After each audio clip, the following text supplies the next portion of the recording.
Hello, everyone. This is Mohsen, Director of Human Resources and Business Development Manager of TiBi Talent. So we have today an interview with Mr. Michael Jlailaty, expert in sales and marketing in Middle East. He has a lot of experience in the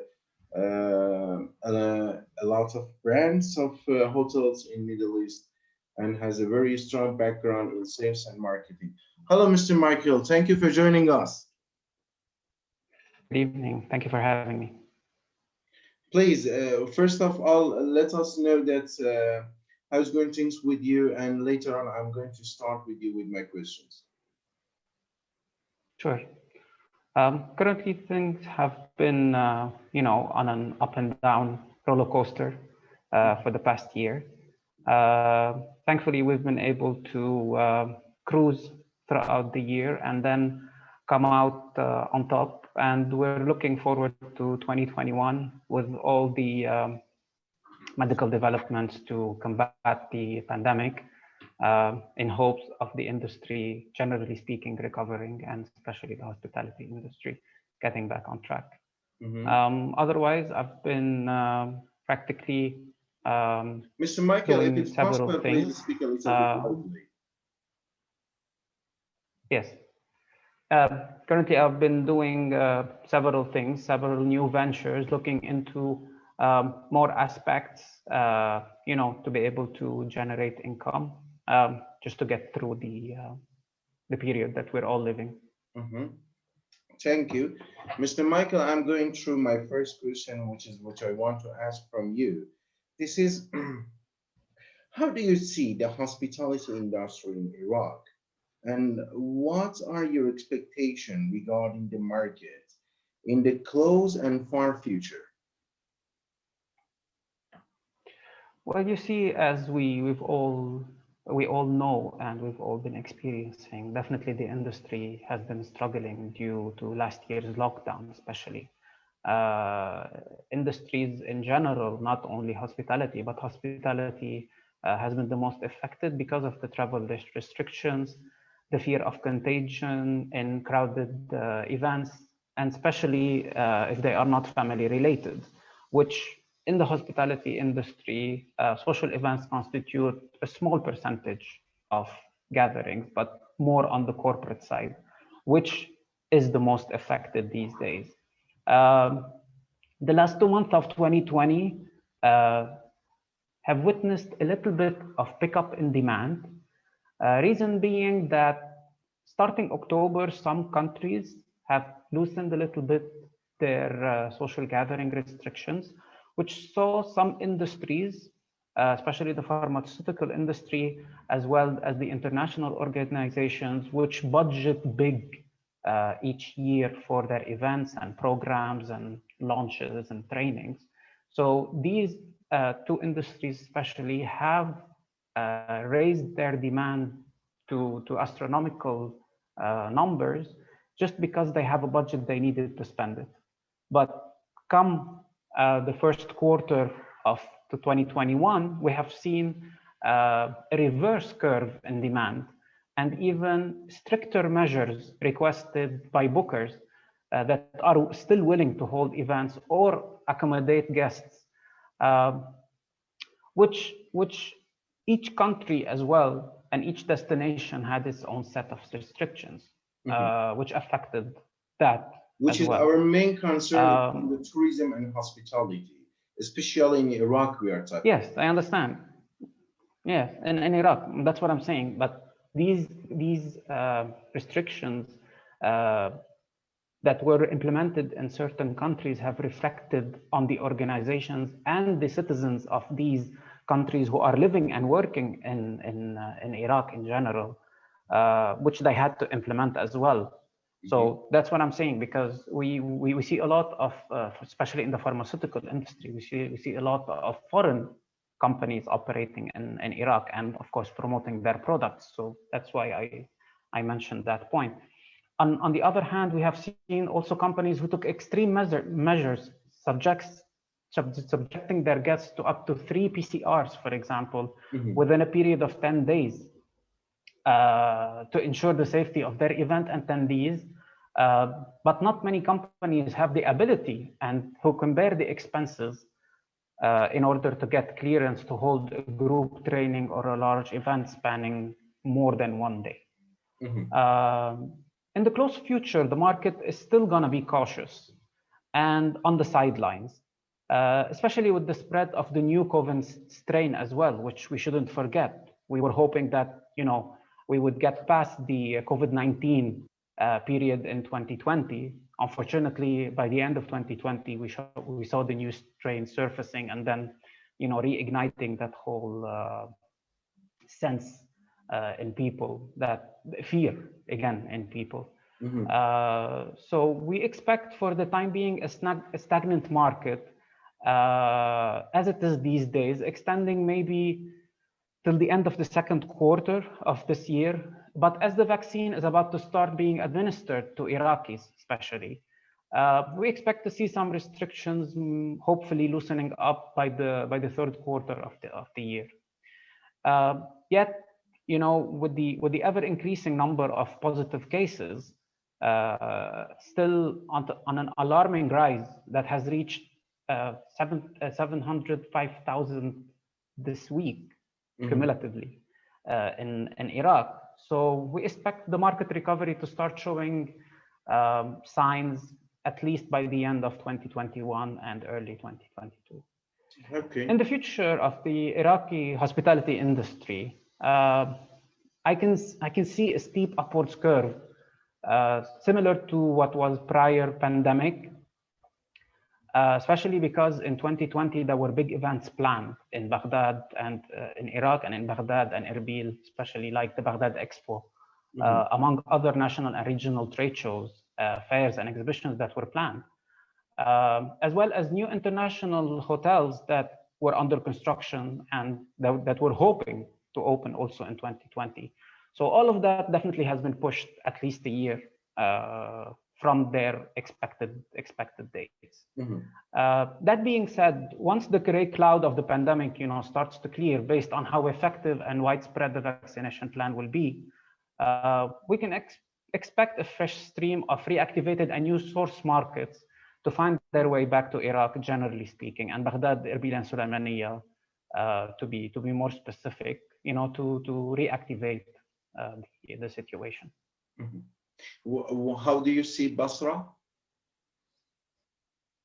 Basra is an upcoming destination, but I don't think the infrastructure at this point in time or in this period is able to compete, with the three other destinations that we have mentioned in matters of infrastructure and ability to hold big events.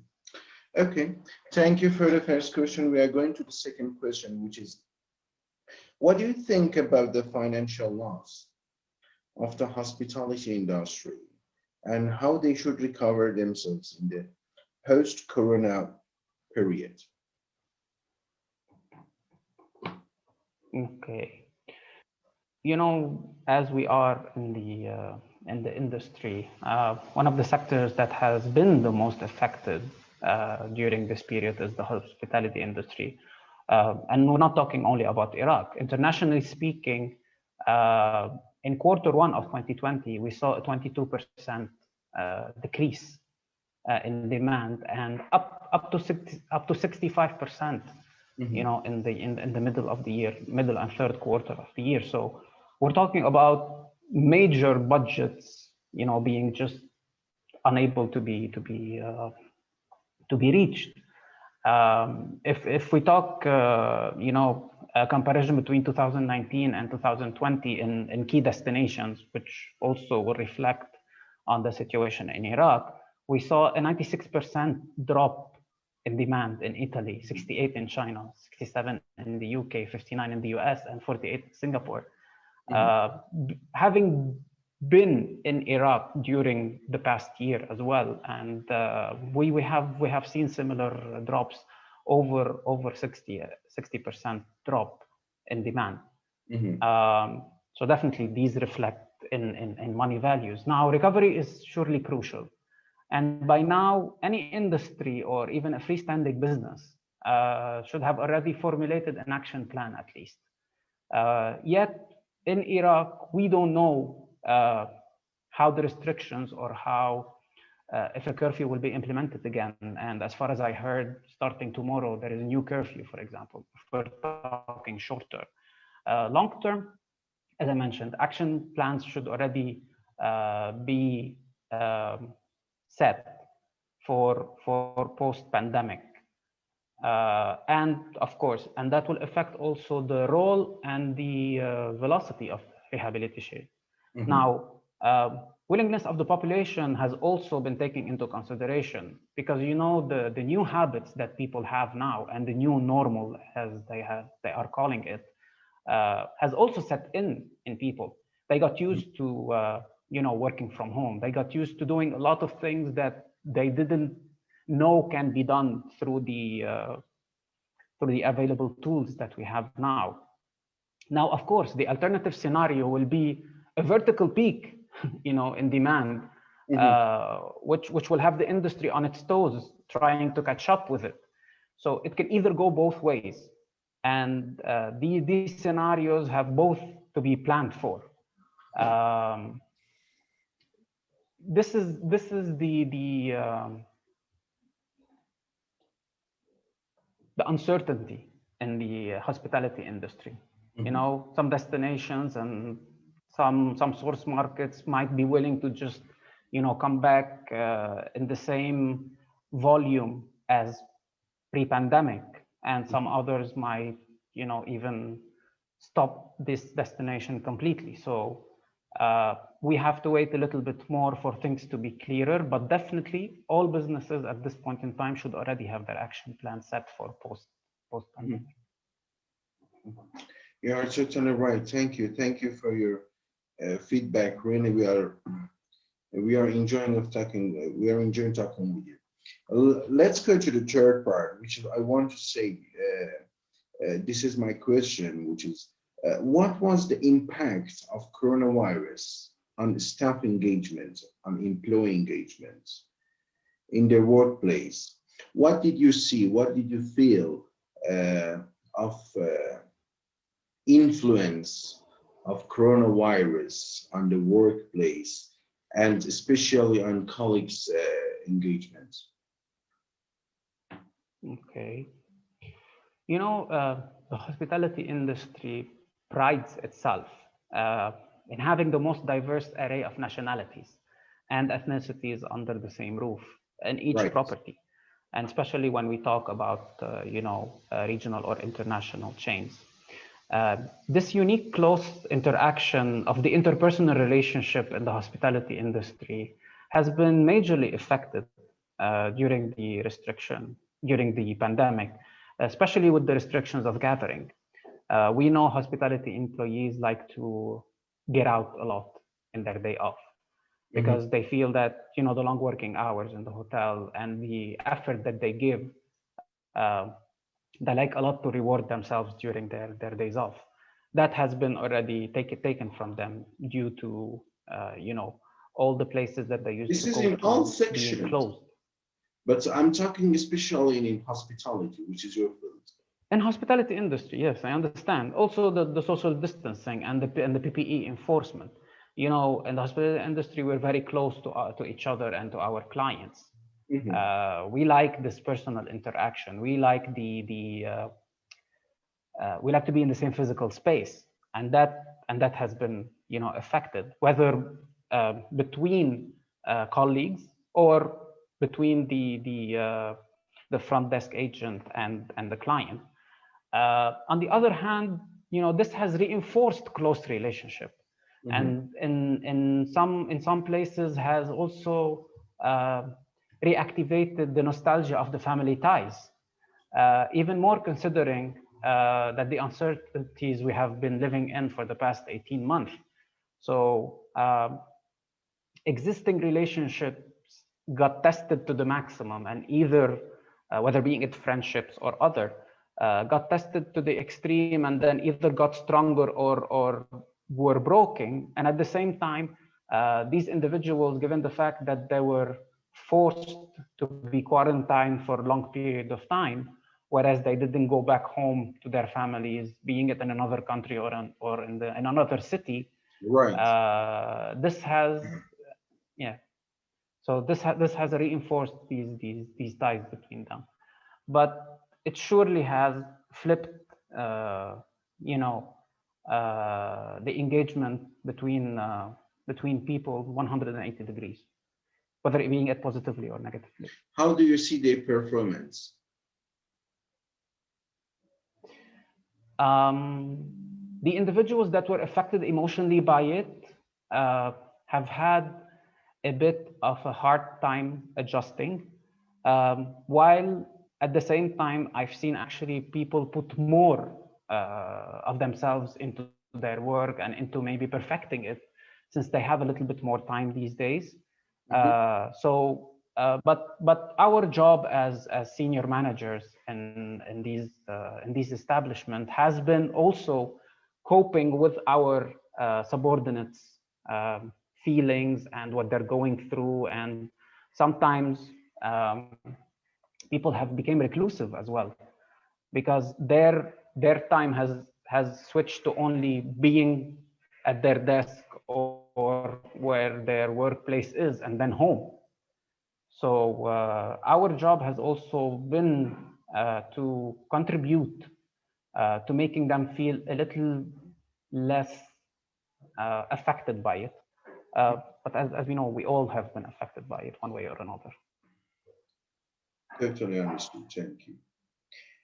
You, as a senior director, what is your recommendation for people who become jobless during the COVID-19? And what do you think about future of staff? Those are working currently in this market. I want you to see both sides, those that they are jobless now and those that they are currently working in this industry.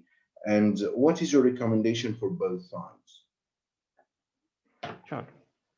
Uh, Definitely, redundancy has been a looming shadow over the industry since the beginning of the pandemic.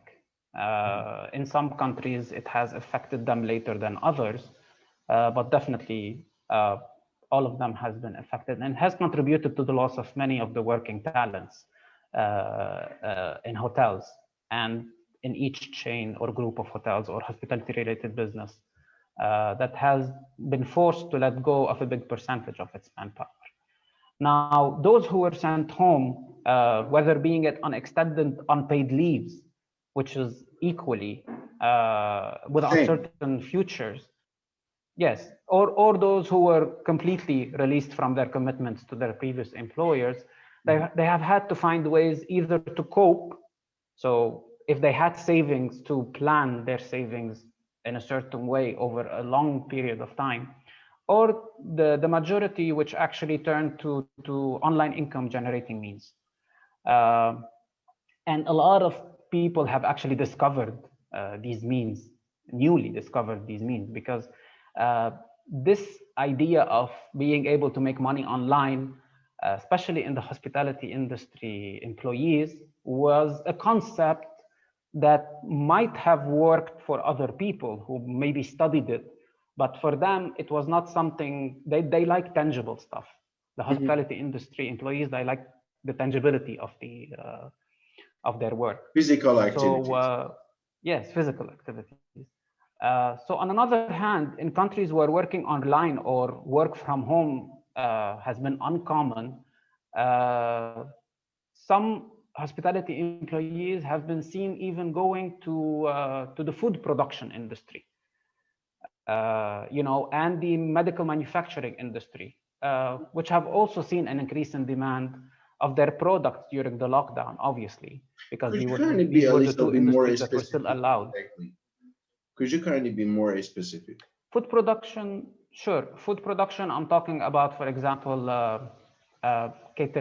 not catering companies, but catering kitchens, or for Mhm. example, the mask manufacturing industry, Mhm. the face mask manufacturing industry, which Mhm. actually it turned out that you can even do it at home to a certain extent. Definitely not to a medical grade, but if you still wanted to make money, you could still do things from home.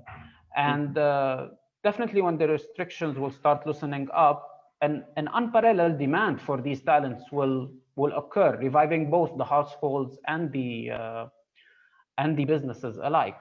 Now, for those who are still working in the industry, my biggest recommendation or my biggest advice is be resilient and take this opportunity to be grateful for what you have.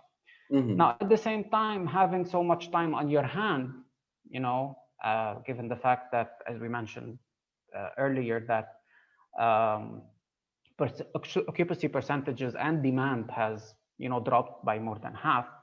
Nevertheless, there is always something new to be learned. So for those at home, turn to online. There is a lot of opportunities which you've never thought about and which surprisingly us as hospitality professionals have the ability and the requirements of these jobs, but maybe we've never bothered to look at them. And for those still working, uh, just have patience, be resilient, and we all know and we can see it. You know, it's almost reachable that once the majority of the population has been vaccinated, things in Iraq and in the world will get better. Hope so. Hope so for that day. I'm going to defer my next question, which is, uh, what is your expectation of financial recovery in the whole Iraq market in general, and then in hospitality? Okay. The Iraqi market has been historically one of the key trade hubs in the region, and especially a big player in the oil and gas sector. With the global market recovery, and oil prices definitely will gain weight once there is a little bit more openness. So we will be witnessing the first signs of the bottom line positive figures in all industries alike. As for the hospitality sector in Iraq specifically, which relies heavily on foreign demand, the curve will definitely soften a little bit after travel restrictions start loosening up, allowing more funding first from international projects which have been put on hold to be reallocated. First, revitalizing the Iraqi economy. Oil and gas sector also starting to export more, that will affect it. And at the same time, the international agencies who also constitute a big portion of the contribution to the economy, because they have budgets to spend, will definitely see an increase in their activities, which will in return contribute to the demand on local manpower and resource consumption.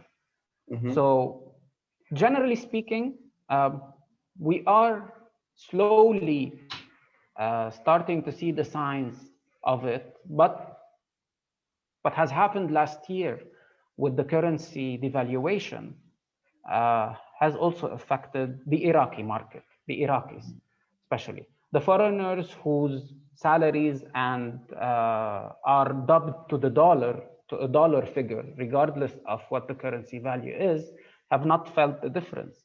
But the Iraqis did feel it, even though it was only 20% devaluation. But a lot of people that had just enough to get by 20% were is a affected lot. by it. Yeah, 20% is a lot, but we've seen in other countries in the region much higher devaluation and inflation, and people, you know, are still being able to get by, but with the bare minimum. You are totally right. You are totally right.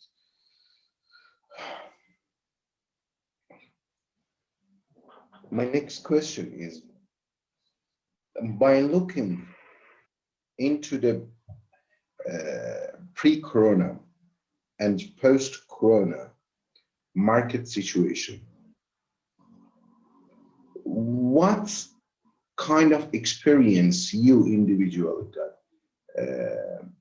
did you obtain what did you gain in this period that you will have planning for the future, that maybe in future uh, any kind of the industry may face with the same story?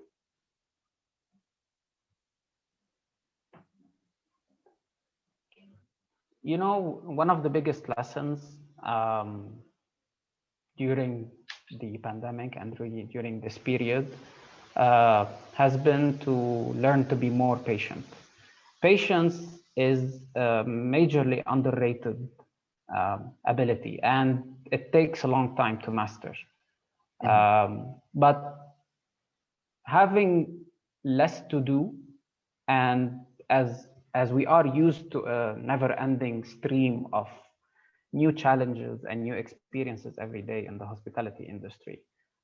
So we've always been on the clock and sometimes feeling that we don't have enough time to do what we're supposed to do. So now that the tables have been turned, we have 50% more time. So we thought we were patient before when we had too much to do. We were patient to bear the weight of it, to do it. But now we actually learned the true meaning of patience, which is really calming down and taking your time to do that task that you thought you were doing well before, but you discovered that you were only doing maybe 30% of the job or half the job Mhm. that you were supposed to do, or how to be able to do it.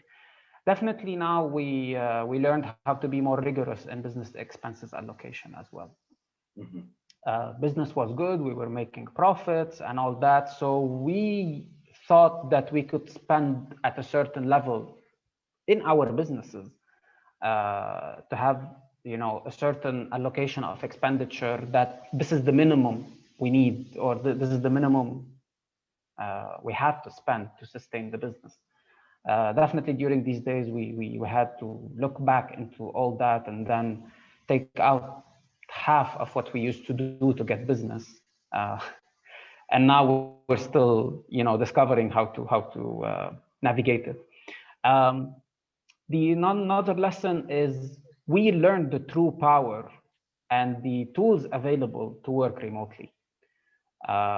In all our businesses, we had key people, which, as mentioned earlier, we couldn't let go of.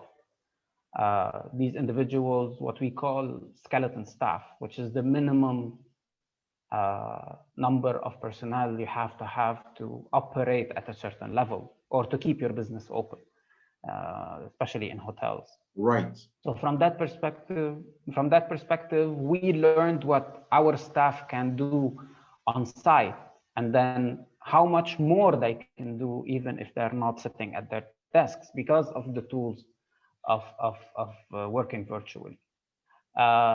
We put into the test the business fluidity. Again, in certain destinations, and especially in Iraq and in certain hotels, they were used not to worry about business. Business was actually standing in line, and you just needed enough personnel to be able to handle it. This pandemic really put to the test and showed everyone how fluid the business is. It tested a lot of loyalties as well. Clients that you thought, you know, would never step out of your property or your Mhm. business.